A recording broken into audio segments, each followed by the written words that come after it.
What's up everyone? Today I'll be showing you guys a late game strategy that'll bring you deep into free play.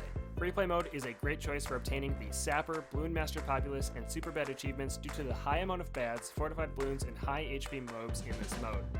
I made it into the 300s before I sold everything and let some leak, but let me know how far you guys get down in the comments below.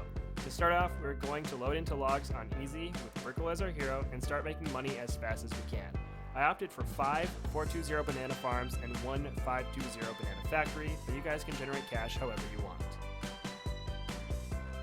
This is what I was looking like at round 40. You don't need much to beat these rounds, you just need a ton of cash to get the towers that we will need later. The first true step to this strat is to place an Arctic Wind near the water on the map and place a 300 Sun avatar on the water. This will ensure that the eventual True Sun God can be boosted by the Carrier, Flagship, and Brickle later on in this run. But for now, since the Super Monkey will not be able to hit camos, we are going to place a 220 village next to it. Next up, I placed a 520 Buccaneer and upgraded the village to a 230 while I saved up to upgrade one of my banana farms to a 520. Once this is upgraded, we're going to upgrade the Elk to a 501 and then save for quite a while.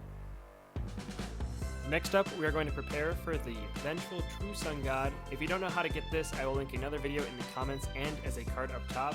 But for now, we are going to preemptively place a 205 and 250 Super Monkey. Both will need to be on the edge of the map, but for now we can place the 205 in the middle as it can teleport across the map later on. This is where I ended up placing these Super Monkeys, but the key element is that they are out of the range of the Sun avatar. But now that we have enough cash, we're going to set up a 2222 Sun Temple by sacrificing $50,000 worth of monkeys in all 4 categories, being primary, military, magic, and support. You can do this in a number of ways, but if you don't want to add up all the costs, you can just copy me. I strongly recommend doing this in between rounds as the Sun Temple will not be able to hit camos and will need a village placed next to it. This upgrade is where the Sun Temple becomes a water monkey as it sacrifices the ice monkey that was keeping it afloat. Now that it's a water monkey, it'll be buffed by Brickle when you use her ability. But we are back up to saving a ton of cash for the next upgrades as they are even more expensive than this one.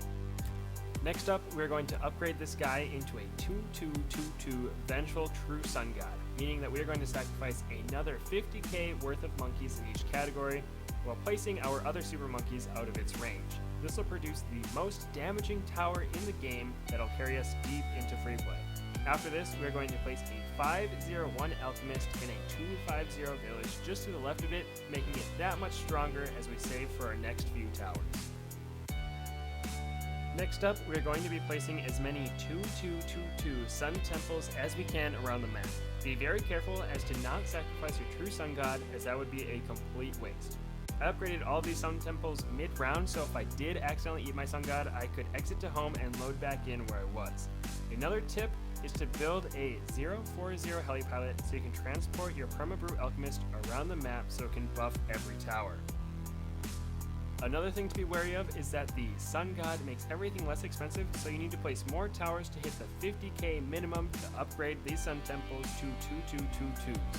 I'll skip around to show you guys where I placed my Sun Temples and what I sacrificed to get them to 2222s.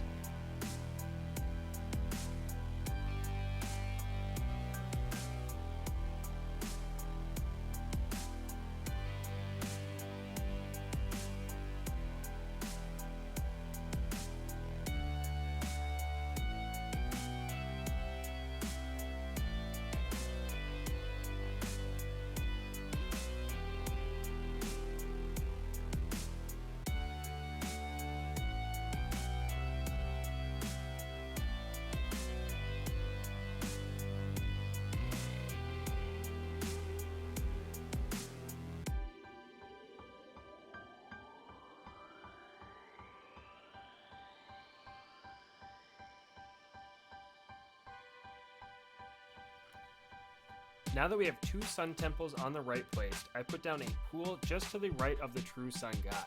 This is so we can place a 500 Submarine and a 500 Buccaneer so that we have these 2 incredible buffs in the center of the map. Then we're going to place 2 snipers on top of the Buccaneer, one being a 502 sniper set to strong and the other being a 250. This second sniper is just above the attack speed of all other snipers on the map, but its extra banana generation does not hurt. After this, we're going to go back to getting more sun temples.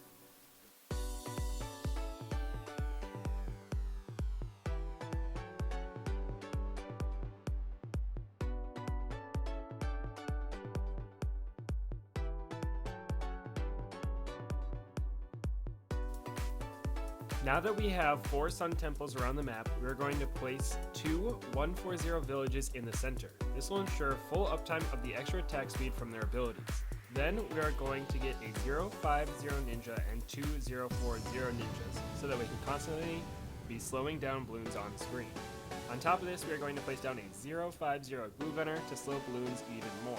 We'll place all of these in the bottom left of the map, as their attacks are not important, just their abilities. After these have been placed, we're going to get a 050 engineer in the bottom right, and we will focus on ultra boosting the true sun god so it attacks even faster. Another important monkey to get around this time is a 502 ice monkey. This guy makes balloons take extra damage, and it's percentage based, making it incredibly strong as balloons scale as the rounds go on.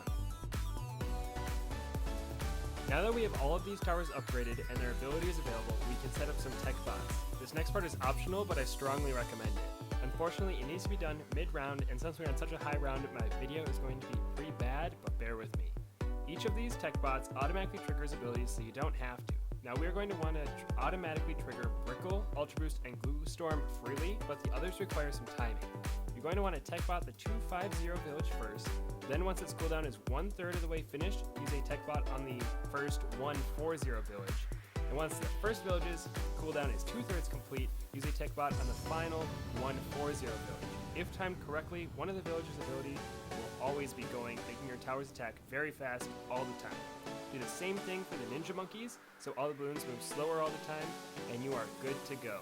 After this, we are going to prioritize ultra boosting the true sun god and save up a large chunk of cash for our final towers. Now, all that we have left is some utility towers and some more damage dealers. What I placed down was a 105 Alchemist to take care of all of the ZOMGs and lower, and then a 520 Dartling Gunner, a 250 Dartling Gunner, a 025 Blue Gunner set to strong, a 025 Ice Monkey set to strong, a 520 Bomb Shooter, and as many 204 Super Monkeys as I could fit. The Super Monkeys have a crazy high damage to footprint ratio, making them ideal for the rest of the placements. Once you have all these down, it is important to fly your Perma-Brew Alchemist around to buff every single tower to give them even more popping power. But once you fill up most of the track, you can place down a ton of 420 snipers around the outskirts for some additional utility. I opted not to, as I didn't plan on going until failure. I just went until I didn't see any more benefit from keeping on going, especially since I couldn't really record the rounds anymore.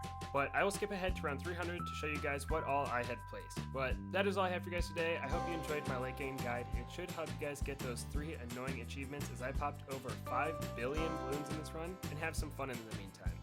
But if you enjoyed, please leave a like, comment, and subscribe, and I will see y'all in the next one.